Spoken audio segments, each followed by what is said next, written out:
Welcome. This is our next session exploring Patanjali's concepts of Sthira and Sukha, steadiness and ease.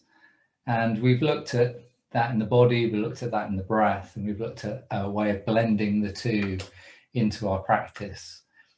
And this week, we're just going to have a little bit more of a focus on how those concepts apply to our state of mind. So we can sort of see straight away where that's going to lead us, because Sthira, steadiness, a steady mind is actually one of the key teachings in many classic and ancient yoga books. And the whole principle there is really, and it's there throughout Patanjali's text, that if your mind is unsteady, if it's wavering and vacillating and jumping all over the place, it's very difficult to be calm and centered and mindful. And in fact, you can't meditate. So millions and millions of people over thousands of years have tried to sit and do meditation and found that they just couldn't meditate. And even the great meditators have days where they just can't meditate because the mind is active. So that's kind of the ultimate aim, is to find so much steadiness that you can sit in meditation and have a single focus. And actually what's described as a kind of higher state of meditation is when everything dissolves. So the kind of separation between you and what you're meditating on is no longer there, and you just feel a sense of oneness and connection. And that's the kind of great leap into a higher state of consciousness according to the texts. But too much steadiness, we might also see, could lead to quite a harsh mind, quite a cold and calculating intellectual mind, one that is a little bit rigid in its thinking. So it needs to be softened with the right amount of sukha.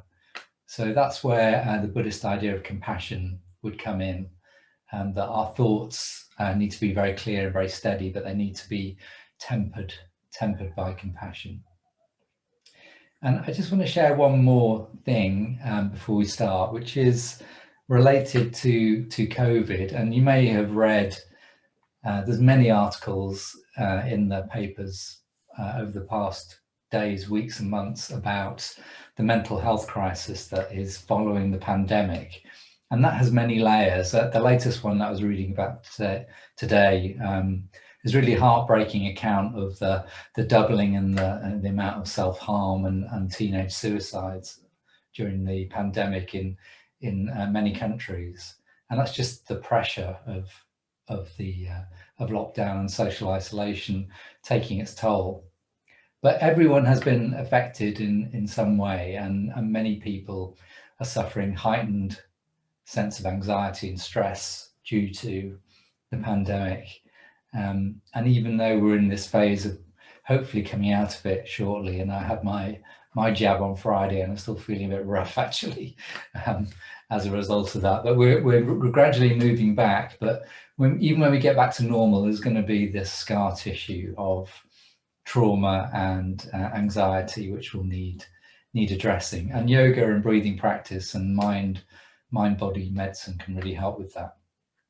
So the last thing I want to share with you is a guy called Stephen Porges, who you might want to look up on the internet. If you go on YouTube, you could listen to a short talk by him if this interests you. And he came up with the theory of polyvagal theory.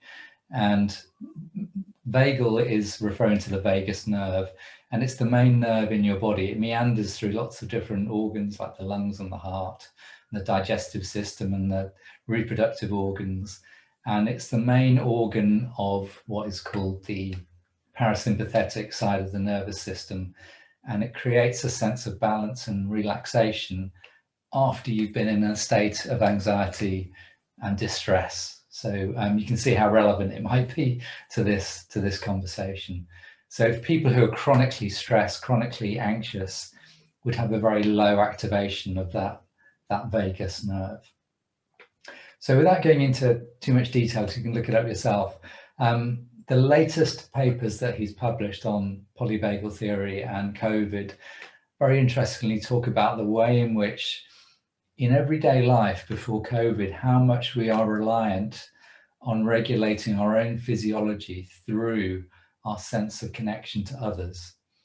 And I think we've all experienced this. If you're with a group of people who you don't really chime with, or perhaps you feel anxious, maybe it's a hostile crowd in some extreme situations, that affects you. It affects your physiology. You feel your heart racing and your breathing changing. And in the same way, when we're around people who love us, respect us, cherish us, it has the opposite effect of really bringing about that stimulation of this vagal nerve. And through polyvagal theory, we know that people become much more balanced in their body and mind through this whole area, which is called autonomic regulation, the regulation of the autonomous side of your nervous system. And it's that side that brings everything back into balance. And it's really important to have that balance for health, for all sorts of reasons. So there you go. You probably didn't hear it first here, but polyvagal theory, Stephen Porges, Porges, if you want to look him up. He's a great guy, and it's a fantastic theory to kind of understand how social isolation and lockdown has made us all feel a little bit less happy. Okay, so time to feel happy. So let's take a moment to find the center of ourselves. So just sitting in any comfortable position in a chair or on the mat, resting the hands on the thighs. Maybe just give the shoulders a little shrug. We'll do some shoulder releases in a moment. And then sit nice and tall. Try to feel that you're stacking the head over the center of the chest over the pelvis. You've got your lumbar curve, your inward curve of the lower back is present. You're not going flat or even rounded there. And that's going to be a little bit of a forward rock of the pelvis. And then everything is stacked and neutral. And if we don't have the physical body in a sense of ease and steadiness, there's really no hope of getting the breath and the mind to follow. That's why we put so much emphasis on posture in yoga. And then closing your eyes, or if you want to keep your eyes open, have a soft downcast gaze. And take a few minutes now to really notice exactly how you're feeling tonight.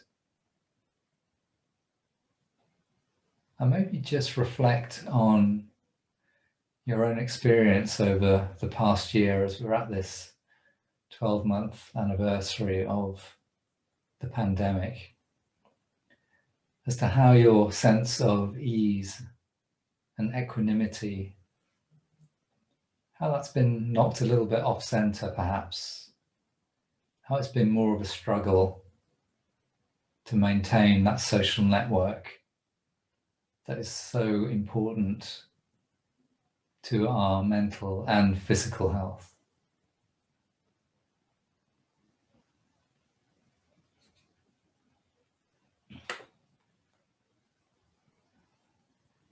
And that's not to say that some people haven't flourished in lockdown and found good things, a new connection to nature, new ways of communicating with far-flung family like Zoom.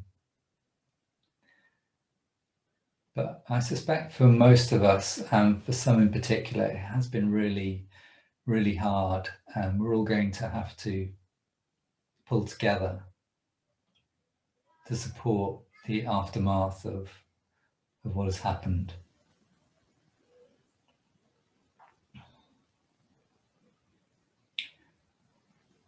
So noticing the sensations in your body, noticing your current state of mind, noticing your breath, and inviting your breath to be free-flowing in and out through the nostrils, unless the nostrils are blocked.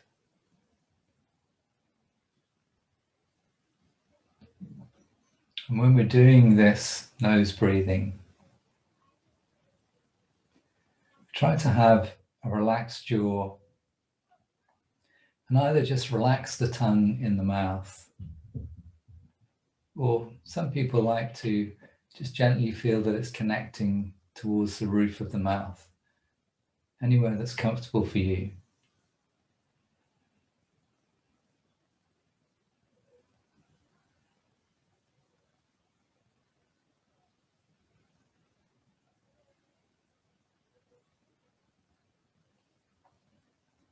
And in the next couple of breaths, coming to a comfortable fullness of inhale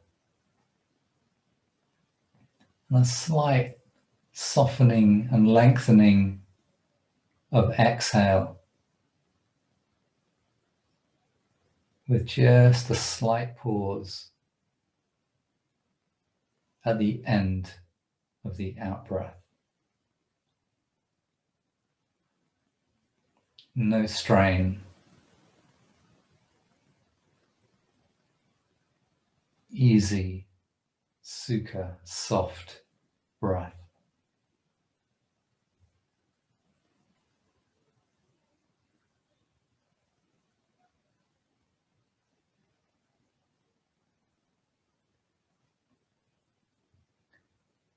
Notice the stillness in your body, the steadiness in your body. And notice whether the mind has already responded to your practice and begun to slow down, the space between thoughts getting a little longer. And in that space, it isn't nothing, it is awareness, mindfulness. And it's that space that we seek to stretch and expand as much as we seek to stretch the muscles and find space in the joints of the body. And then blinking open the eyes, bring the palms together in front of the chest. And then as you breathe in, separating the arms, drawing the shoulders back. And as you breathe out, we're going to bring the palms onto the abdomen until we feel that that exhale is complete. And there may be a slight pause there. Take the palms off the abdomen as your inhale begins. And exhale. So over the next few breaths, we're going to just crank up this breath into more of a Sthira breath. We did this last week. And you may remember, if you were in that class, that I said if you've just eaten or you've got any reason not to pull the tummy muscles in hard, then you're going to do quite a subtle, just comfortable and light drawing in, and do a little bit more work in terms of drawing up the pelvic floor at the end of that exhale. But if you can work the abdominal muscles, then you're going to really stretch that exhale by drawing the tummy muscles back towards the spine, almost like you're squeezing out the last bit of breath. And then inhale, let the abdomen move outwards.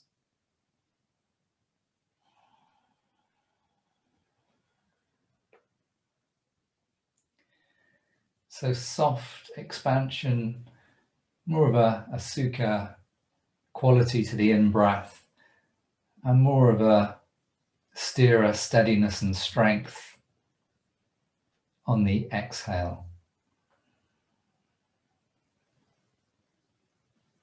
I'm going to do 2 or 3 more of these at your own pace, just following your own breath.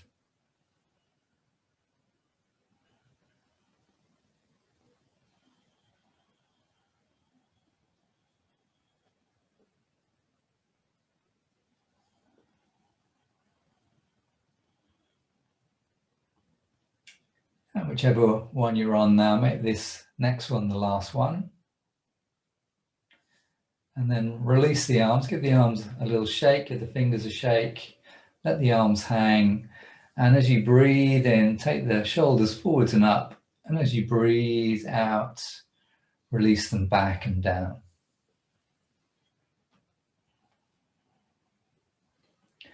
We're going to come on to a second breathing practice in a moment, but I want to make that a really Sukha type of practice. So we're going to get the shoulders quite released before we do that practice. Give the arms another shake. Turn the palms out, bend the elbows, and this time circling into the elbows. If you've got any stiffness, muscle tension, or joint problems in the shoulders, just make it a really comfortable, pain-free range of motion, even if that means that one joint is able to go a lot further than the other. We're always looking to maintain the range of movement we have and gently and mindfully extend that if it's appropriate. Inhaling for half a circle and exhaling for the second half. And then next time you complete the circle, release the arms once more. If you've got a belt handy, we'll use a belt for the next couple of stretches. So we're going to go really wide, arms quite a long way away, so that you can breathe in and just get the belt over the crown of the head. You might need to adjust the hands a little bit so that you can release the hands behind you and relax the shoulders. And then breathing in, coming up and forwards and down. And if that's already just really too easy, come in a centimetre or two. And as you shorten the belt, you'll get a little bit more clearance over the crown of the head. But you'll be asking your shoulders to do quite a lot more, and there shouldn't be any buckling in the elbows, and there shouldn't be any significant discomfort, and definitely no pain in the shoulders. Inhale, coming up. Exhale, coming down. And once more, inhale, coming up. And exhale, coming down. And then if you keep hold of the belt, take the right arm high and then bend the elbow. So now you've got the belt just hanging behind you, and you can easily reach around. If you have to have a straight arm, that's fine. If you can go halfway or beyond halfway, then do that. And then just work that backhand up a little. And at the same time, encouraging this right elbow nice and high. So this is the arm position to quite a well-known yoga posture called Gomukhasana. It's the head of the cow. I've never really quite seen much of a cow here. I think this is one ear up and one ear down. Maybe you have a better imagination than me. So what we're going to do now is just slightly stretch the belt. So put a little bit of sthira, a little bit of steadiness and effort. So behind the back, the belt is being stretched. And as you stretch the belt, keep the breath flowing and steady. And after the third exhale, you're just going to soften, slacken the belt, and maybe the hands will move towards each other another millimetre or two. I'm just going to do that once more on this side. So again, slightly stretching the belt for 3 steady, smooth breaths.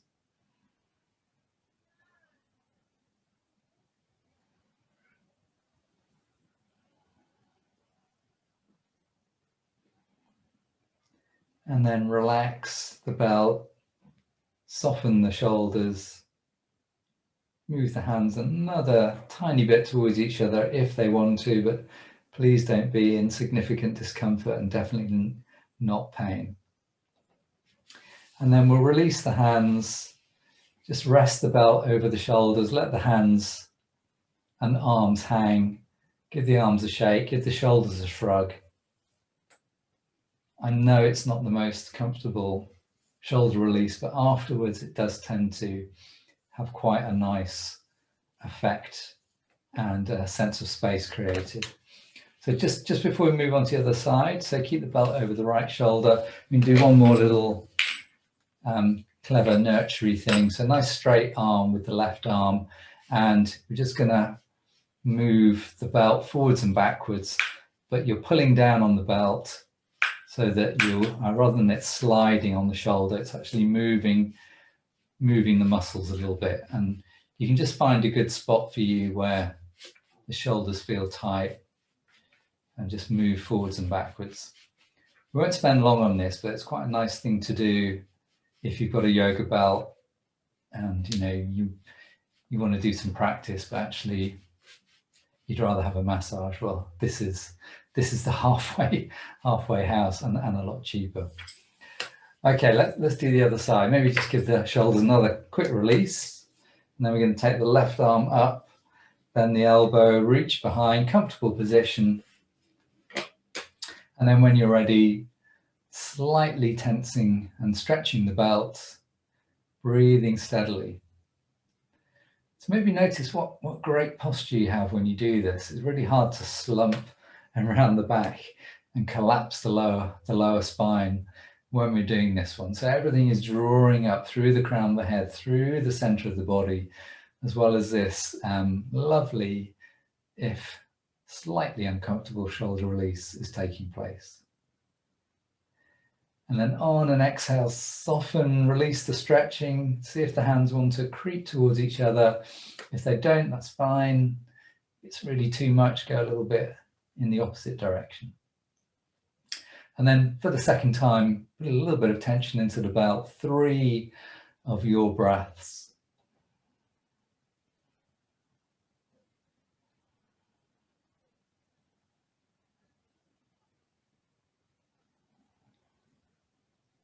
And at the end of the third one, release the pulling on the belt, soften, move the hands towards each other if they want to, hold for just a couple of breaths more, and then release the hands, drape the belt over the left shoulder, give the arms a shake, give the shoulders a lift and roll, and then use your belt to give this left shoulder a little bit of a similar massage. You can imagine this, you just carry on, you can go up the whole of the back, you can go across the back of the hips, you could do the back of the legs. You can do pretty much anything with this. Those who've been to lots of my classes will know that I like to use a tennis ball on the back of the legs when sitting on the floor with the legs straight, and a tennis ball into the side of the hips, and then you lean onto it, and a golf ball under the feet, which is a fantastic way of releasing the feet. But none of those things can be taught over Zoom, so you'll just have to safely explore them yourself. Okay, so we've done our shoulder releases. Hopefully the shoulders are feeling a little bit more released. So as we do this next one, we'll just get into it. It's very familiar. As you breathe in, you're going to allow the arms to float up on your in-breath. And when you feel the in-breath ending, turn the palms and exhale. Lower the arms and maybe have that little pause. At the end of the out-breath, turn the palms and inhale. They're coming up again. So I just want to invite you over the next few breaths to make this so soft. And ideally, I'd love you to experience a sense of weightlessness in the arms. So don't stretch them out, don't engage the muscles, keep them really soft.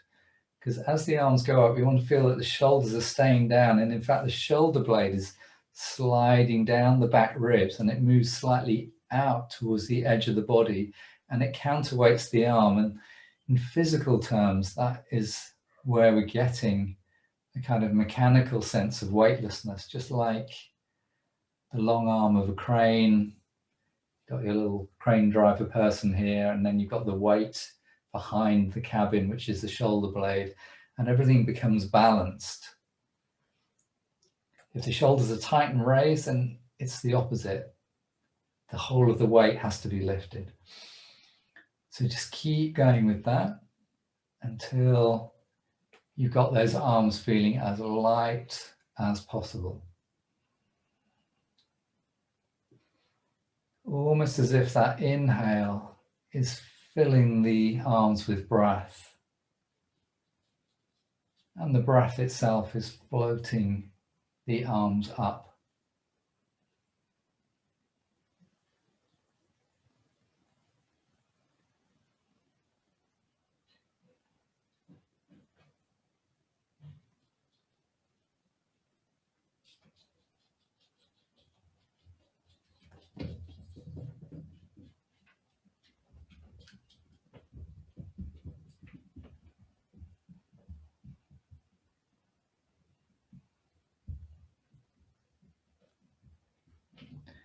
Once more.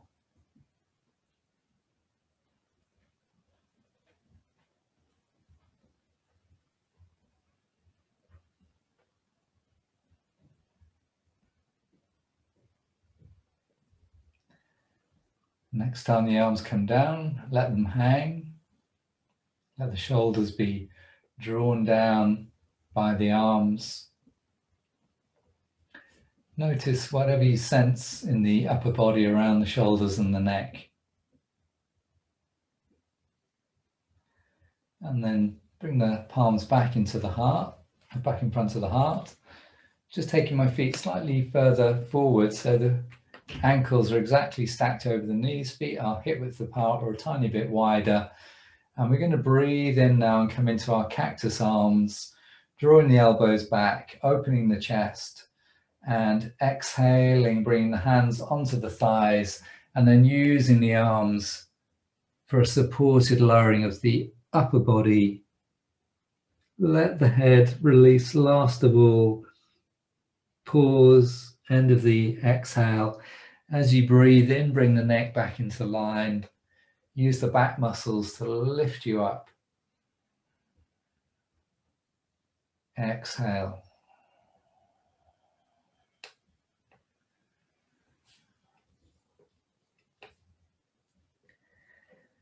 Having a slightly longer exhale than inhale will help with this one. Inhale is about opening the chest, keeping the shoulders released and back and down. And the exhale is a long, slow extension of the spine and release forward. Creating space all along the vertebrae and especially in the lower back and the back of the neck.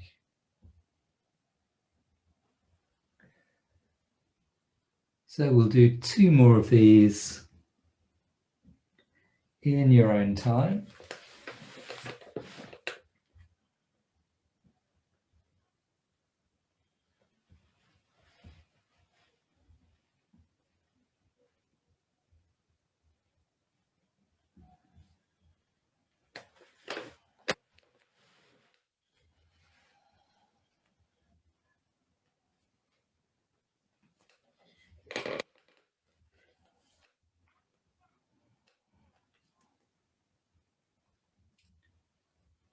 And then when you have finished the next exhale, just inhale back up to your starting position. Bring the hands back in front of the heart. And we'll just finish our initial seated sequence with a dynamic twist. This is one we've done a few times before. So this is going to be the inhale position. We're going to work quite hard in this inhale position to make the spine as long, as tall as possible. And that's going to mean you'll need all your natural curves in at the neck, out through the chest, in at the lower back. And when all those curves are present, the spine can be its longest. So that's inhale, drawing up through the center of the body. And then exhale, we'll take the shoulders one way and we'll turn the head the opposite way. And just release the arms down to any comfortable position. Breathing in, coming back to center, sit tall. Exhale, release into the twist. We're going to do a few of these, again, just working with your own breath.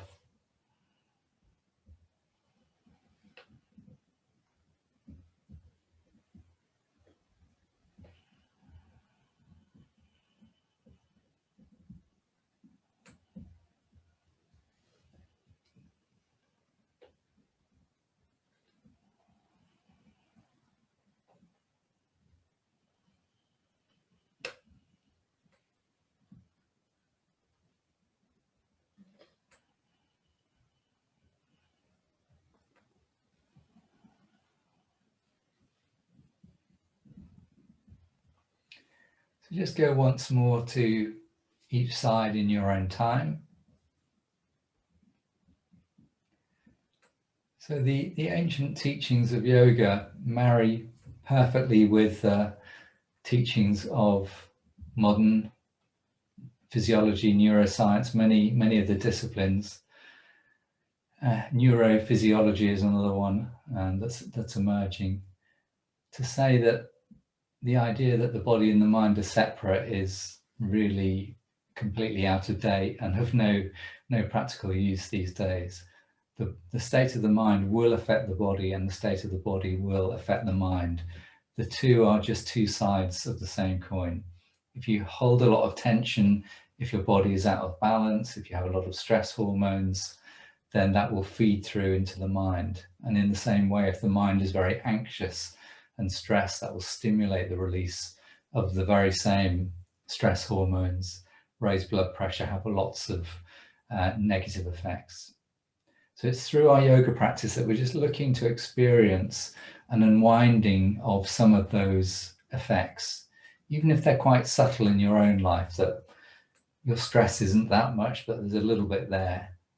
You can unwind that through the practice. And we feel that when we have this sense of more grounded, more aware, the mind is slowing down, there are fewer thoughts, the body feels like it has less tension. And we can be sure on a physiological level that markers, biomarkers for inflammation, for stress hormones, for all sorts of things are decreasing. In fact, it would be a wonderful idea to take everyone's bloods before a yoga class and at the end, and really print out the way that it works. However, you're all safe from that. So we're going to move, for those who are going down onto the mat, coming down onto the back. And if you're staying in a chair, then just stay in the chair. And we're going to begin with a little bit of hip opening.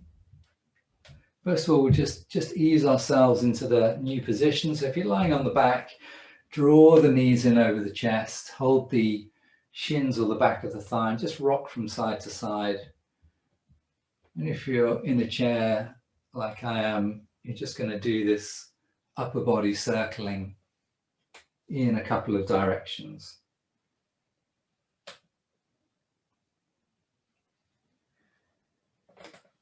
And then we're going to open the hips. So if you're lying on the mat, don't forget you'll need a cushion or a yoga block or a blanket under the head so that the forehead is level with or higher than the chin. You want plenty of space for the back of the neck. If you can, bring both knees in, one hand on each knee, and just doing slow, wide circles, inhaling for half a circle, exhaling for the other. And if you're working in a chair, we do exactly the same, but just one leg at a time.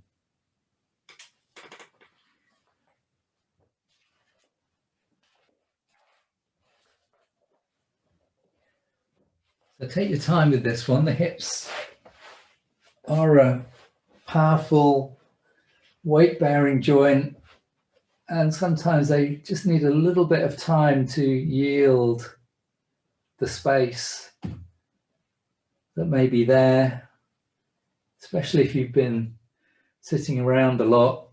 And these first few rotations, just really getting the synovial fluid inside your joint to move around, coat all the surfaces, give that sense of fluidity and ease.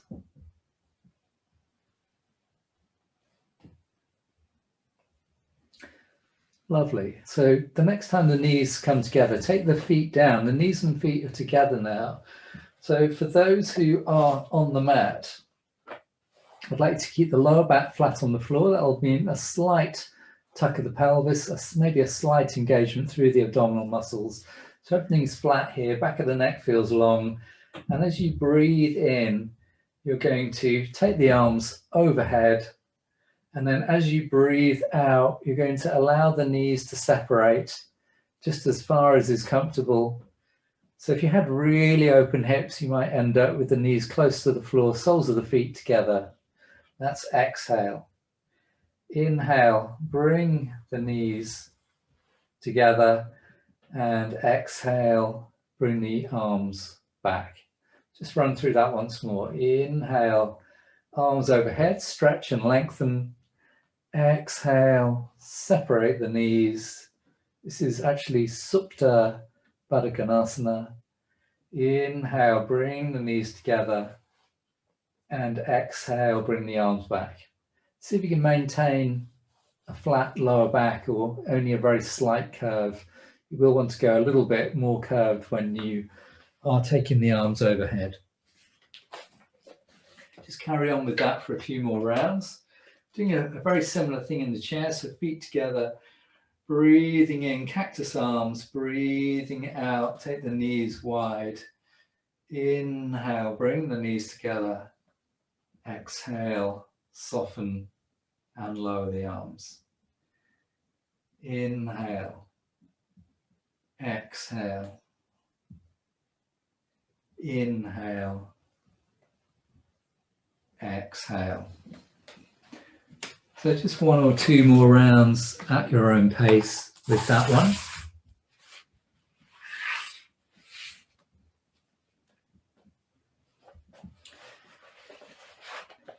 And when you have finished the last one, if you're lying on the mat, draw the knees in again, take another little rock from side to side. And if you're in the chair, either just gently folding forwards over the thighs or doing a little bit of that upper body circling just to release the body back to neutral. So we're going to keep the right knee in, and again holding the shin or the back of the thigh, or you can even use a belt around the shin if you need to, and exhaling, drawing the right thigh in. Inhaling, letting the arms straighten. So the easy way to make this a little bit more challenging, if that's what you need, is to straighten the left leg. And as you draw the right thigh in, you want to see this leg remaining still, straight and strong. Don't want to see it buckling like that as you draw the knee in. Again, just working at your own pace. And if you're in the chair, exactly the same. Exhaling, inhaling. Any knee problems, it's usually better to hold the back of the thigh.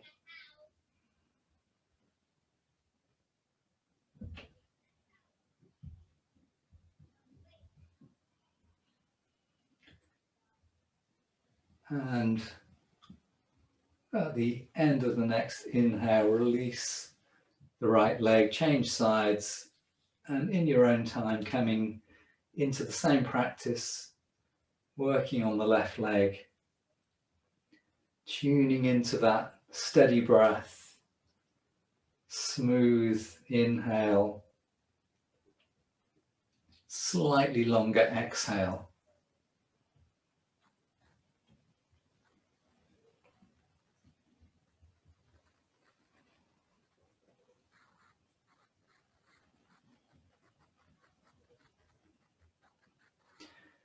And breathing in and releasing.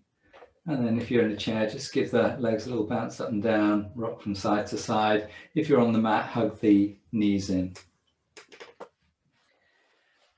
So as we carry on practicing, just going to keep an eye on the state of mind and reflect on when a practice we're feeling that it's a little bit more sthira, a little bit more effort needed, a little bit more stability and strength. And when we need to bring the softness into that, the sukha, in order to not get into a rut. So an example of the rut would be you start to have a negative dialogue, or you start to curse a muscle that's tight, that kind of thing. We just want to recognize that, step back from it, and just fold in that compassion from the Buddhist tradition, also there deeply in the yoga tradition, and find a balance of Sthira and Sukha in the mind that's really going to support and nourish us. I say that just a reminder before we come into quite a strong Sthira practice. So if you're lying on the mat, you're going to exhale and slightly draw the tummy muscles in, feel the lower back is flat, feet are about hip width apart, arms are down, tuck the chin in, slide any cushion or anything out from the back of the head, and then on an inhale, just going to hover the pelvis. I've got it about 4 inches off the mat. You don't have to feel the thighs. You can probably feel the front of the thighs, the quads are engaged, and that is going to have a strengthening effect. And if you press your fingertips into the abdomen, you'll recognize that all the muscles around the torso, around the abdomen here, are engaging to support this position in gravity. We're going to try to maintain the same steadiness and flow of the breath that we had when we were resting. And as soon as you've had enough of this, you're going to roll the spine down, draw the knees in, rock from side to side, and then see if you can have a second round.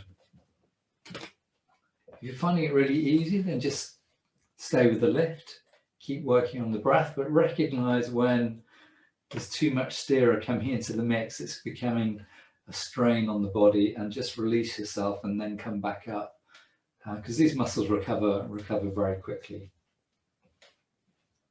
So we can do a similar thing from the chair. And from the chair, we're going to raise a leg and just hover the sole of the foot off the mat. And if you feel the front thigh of that raised leg, and if you feel the abdomen, you've got the same effect of the practice in terms of activating the core of the body and strengthening the legs. So it's quite hard work in the chair, keeping that leg lifted, so when it gets tired, drop it down and you can go straight onto the other side. Remember, those of you who are on the mat, you're coming down each time you need to, when you need to mix in that little bit of sukha. And then just a couple of breaths, maybe draw the knees in, rock from side to side, and then coming back up. Because this is creating some foundational strength for our posture. And also teaching us that in the mind, we need to recognize when we need the effort and when we need the ease, and that not to be bloody minded about one or the other predominating.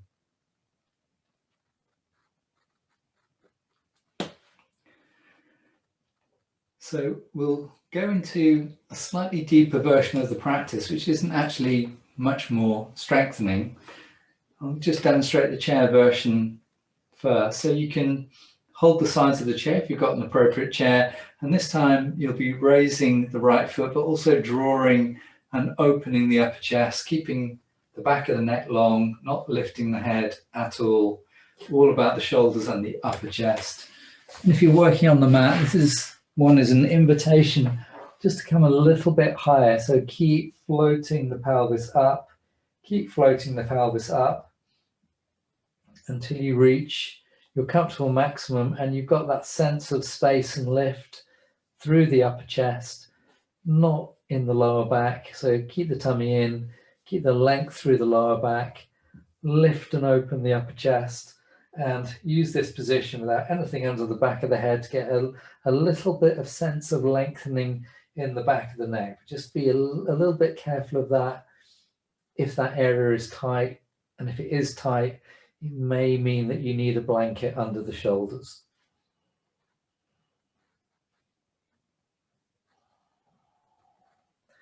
Again, we're going to breathe in this practice until we recognize in the mind that we need to release, that the sthira is getting too strong, that we need to bring the sukha in by rolling the spine down, drawing the knees in, and rocking from side to side.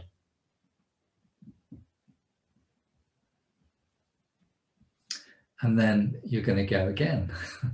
This is quite tough. It's quite tough work. If you're in a chair, you'll be on the other leg, or you may have been swapping legs. That's absolutely fine.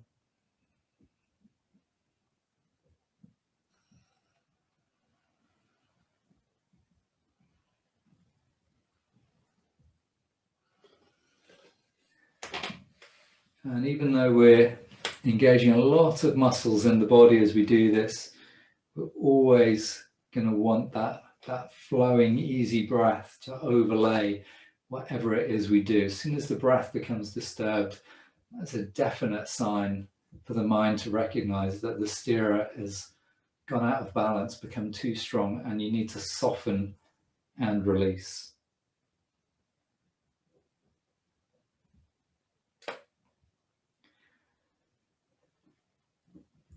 So if you're still working, make this or the next breath the last one.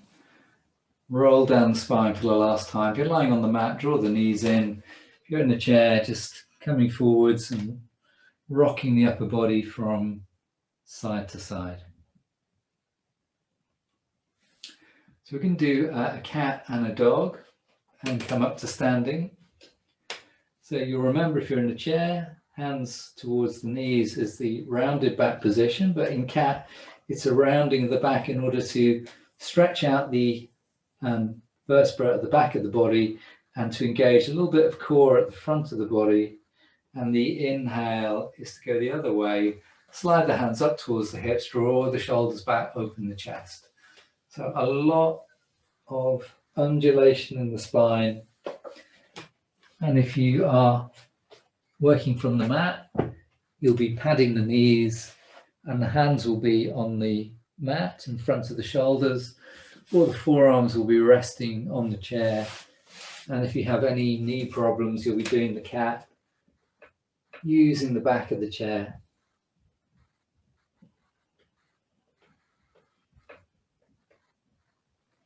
Take a few breaths to really find that way of practicing where the whole of the spine is involved in this movement as a softening. This is a practice that requires some effort, but without the sukha, without that softening, it can really become quite a mechanical cranking of the neck and the lower back. We want to feel the whole spine is moving with the breath.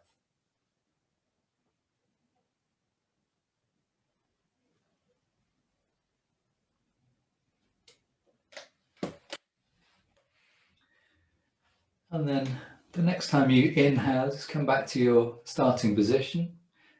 If you've been working from standing, come up to standing. If you've been working with your hands on the mat, maybe sit the hips back towards the heels into pose of the child. If you're in a chair, just sitting nice and neutrally.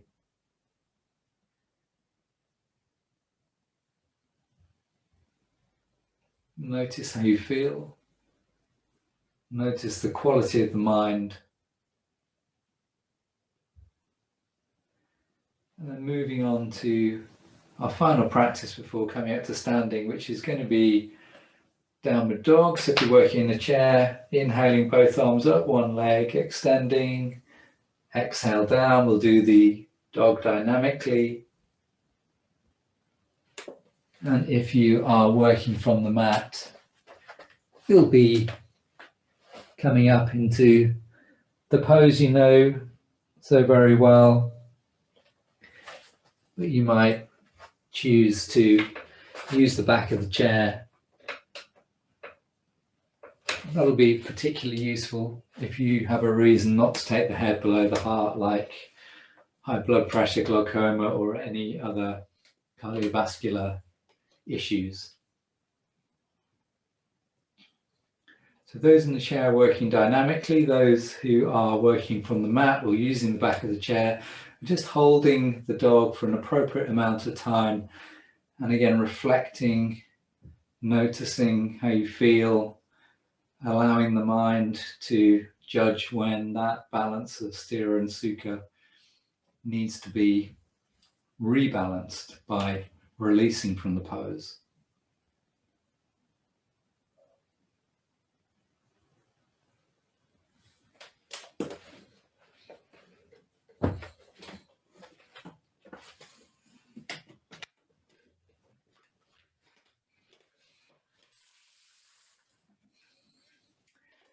And then if you're still working, releasing, if you've been working from the mat, release the knees down, take pose of the child.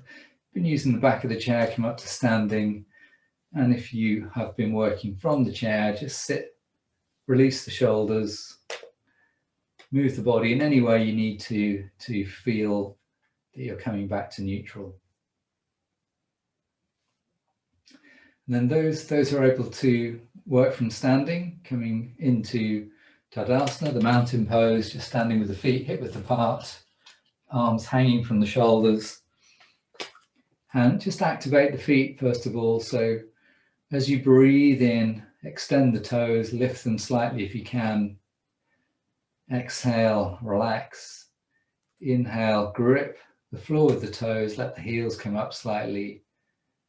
Exhale, relax.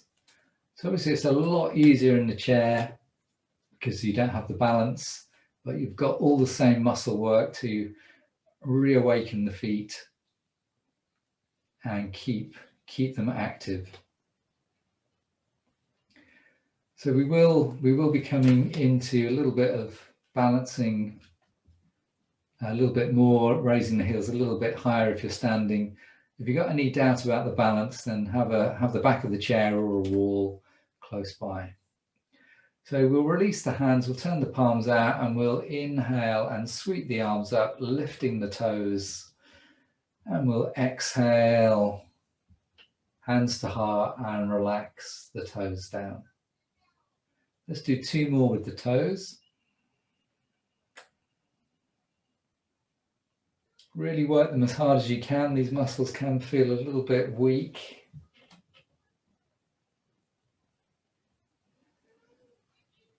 And you can possibly already feel the arches lifting on that inhale as the toes rise and the feet sinking down and feeling a little more grounded on the exhale. So let's do the heels now. Breathing in, heels are coming up as the arms sweep up. Heels lowering down on your exhale. Obviously that is a little bit more of a challenge from standing. Very nice. Keep going for a couple more breaths.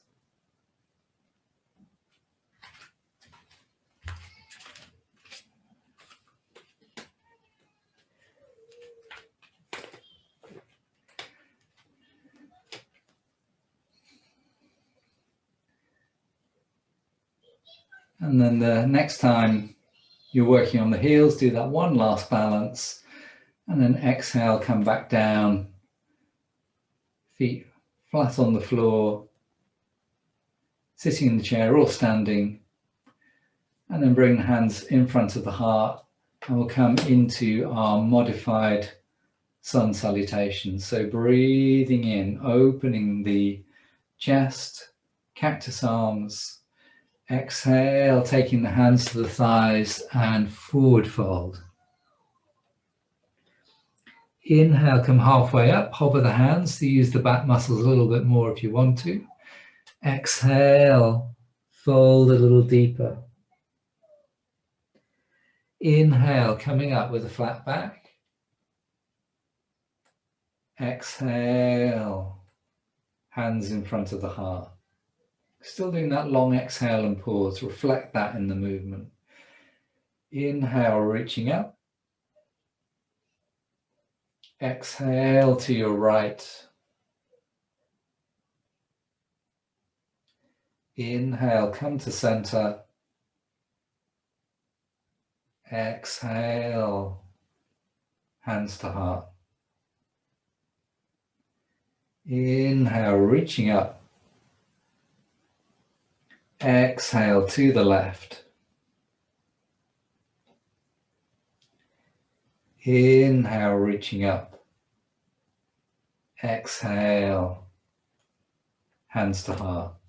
You're just going to carry on at your own pace. I'm going to demonstrate one from standing, but it's exactly the same. Exhale.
Continue for 3 more rounds.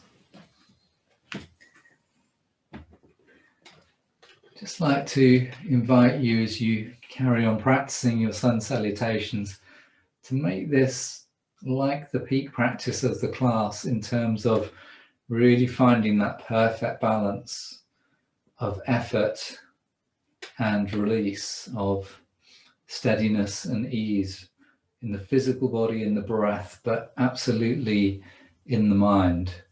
That as you approach each sun salutation, there is that steadiness of mind, that clarity of intention, but is also softened with compassion to yourself, in order to really feel the practice in every part of your body and to get the maximum benefit. Thinking about that vagus nerve from polyvagal theory, helping your body to come back to balance, processing out the stress hormones, leaving you feeling more settled and healthy and well.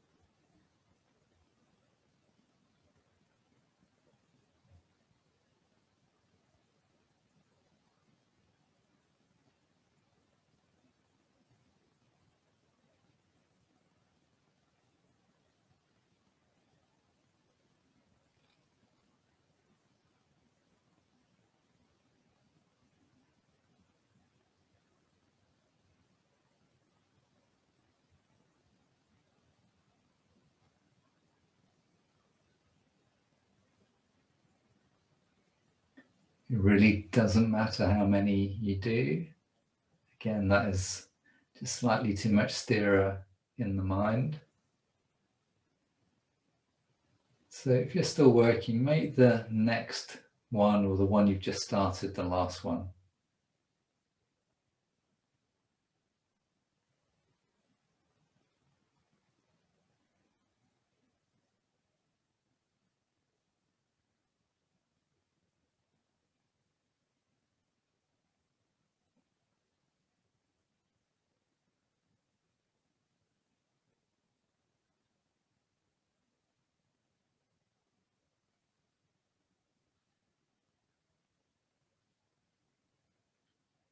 And when you get to the last one, you're in a chair, just sitting quietly.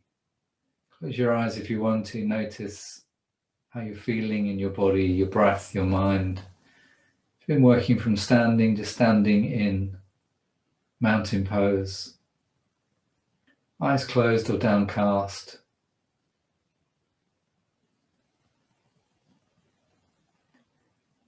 And we'll do our last pose tonight, which is the balance.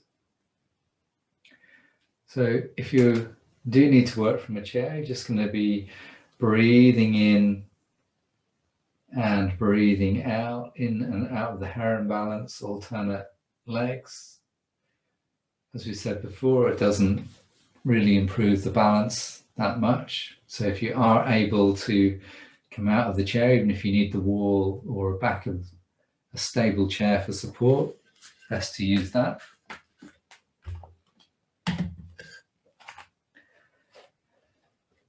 And just beginning to find a rhythm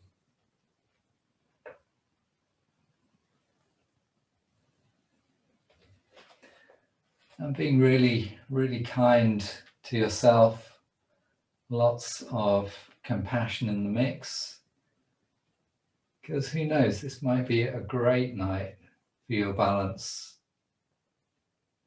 or it might be a wobbly night and it doesn't really matter.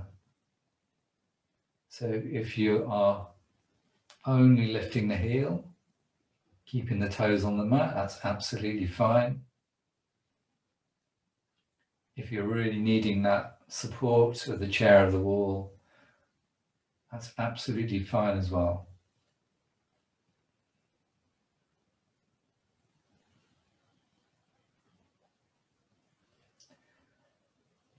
So if you really want to challenge yourself and you're finding the one breath balance just too easy, by all means, hold for 3 breaths.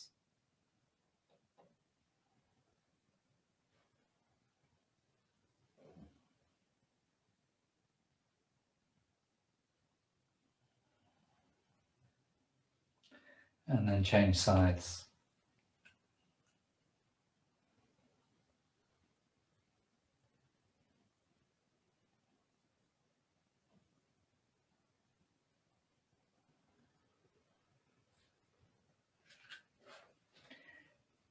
And the next time the left leg goes down, make that the last one.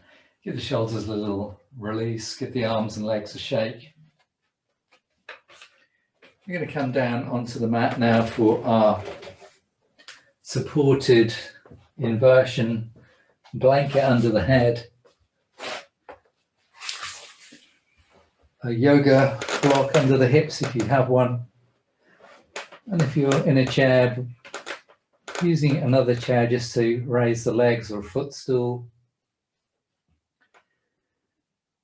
And as soon as you are in position and comfortable, allowing the eyes to close or having a soft gaze up to the ceiling.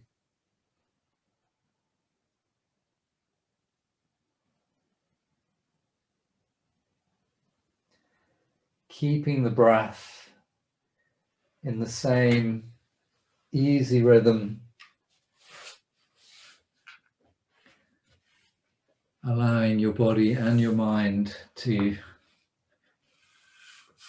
find the softness, the release of this supported inversion.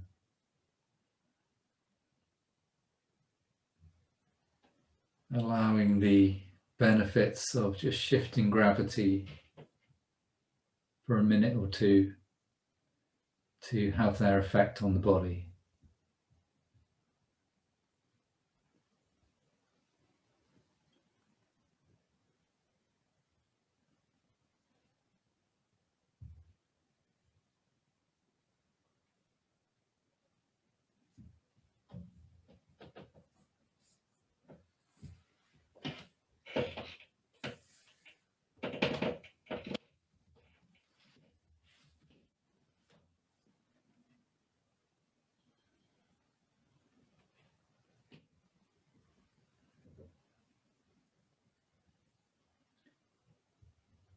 And then in the next breath or two, gently release yourself from the relaxation, from the inversion, coming into relaxation. So if you are able to come onto the mat, coming down, stretching the legs away. If you need to relax with the knees bent or even lying on your side, that's absolutely fine. And if you're in a chair without really well supported sides, better to come down onto the floor or treat the relaxation more as a guided meditation. Eyes are closed or a soft gaze up to the ceiling or down to the floor.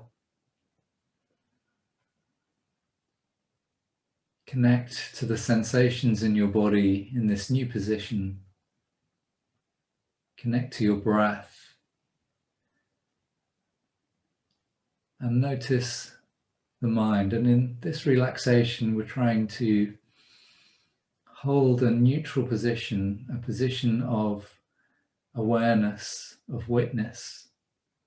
So we're simply observing the activity of the mind as we relax. And I'm going to do a very simple technique with you of tense and release on the physical body.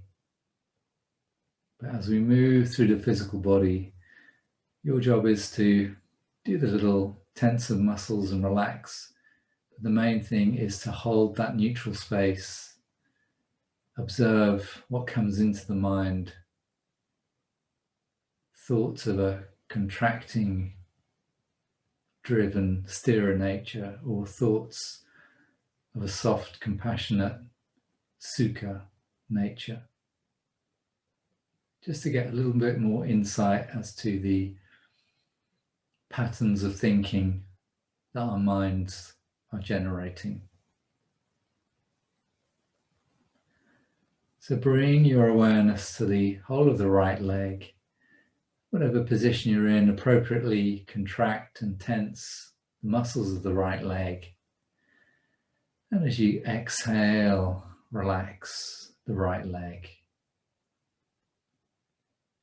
Notice the thoughts. Notice the thoughts. Bring awareness to the left leg.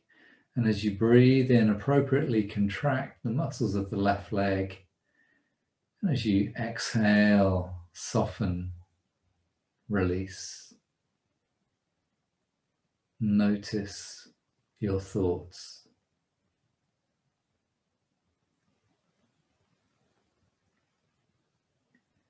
Awareness to the back of the pelvis, the pelvic floor. And as you breathe in, squeeze and contract all the muscles around the pelvis, big muscles, small muscles. Draw everything up and in. And as you exhale, soften, release. Notice the thoughts. Bring your awareness to the abdomen. And as you breathe in, allow the belly to soften. And as you breathe out, just appropriately for you, drawing the tummy back towards the spine. And inhale, soften, release. Notice the thoughts. Bring your awareness to the right arm. As you inhale, tense in any way the whole of the right arm. And as you exhale, soften, release. Notice the thoughts. Awareness to the left arm. Inhale, tense the whole of the left arm. Exhale, release. Notice the thoughts. Inhale, slightly deeper breath into the chest, stretch the rib cage, and exhale, soften the ribs, release the shoulders. Notice the thoughts. Awareness to the neck, head and face. Inhale, squeeze and tighten the muscles of the face. Furrow the brow. And exhale, soften, release. Be aware of the whole of your body. And as you exhale, invite the whole of your body to soften and release. Notice your thoughts.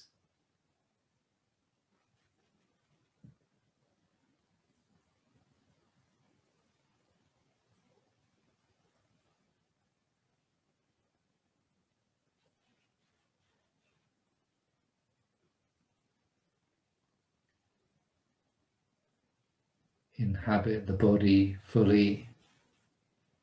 Inhabit the breath fully. And place your awareness into the space between the thoughts.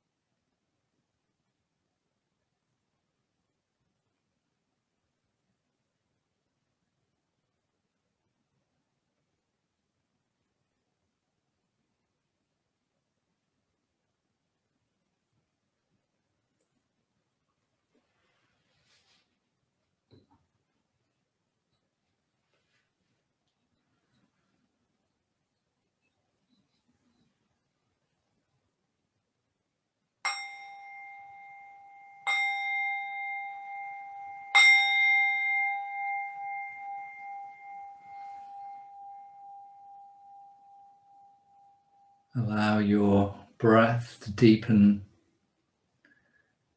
and reconnect with your body. Move the fingers, wriggle the toes, stretch into your arms and your legs in any way that feels good.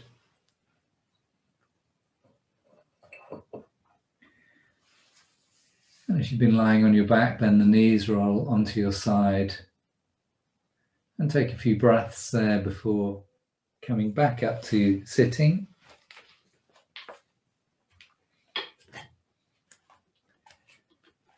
And either sitting on the mat if you prefer, or coming back into the chair.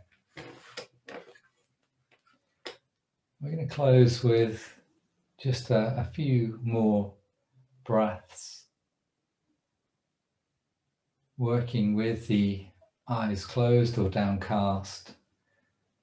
And we're going to try to find a really soft, light, flowing breath. A breath that is evident in the abdomen as the abdomen gently moves outwards as you breathe in, and softly back as you breathe out. But not a deep breath, the breath of lightness and ease.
And at the end of the next exhale, just keep the eyes closed a moment longer. Take a final check-in with your body, your breath, your mind.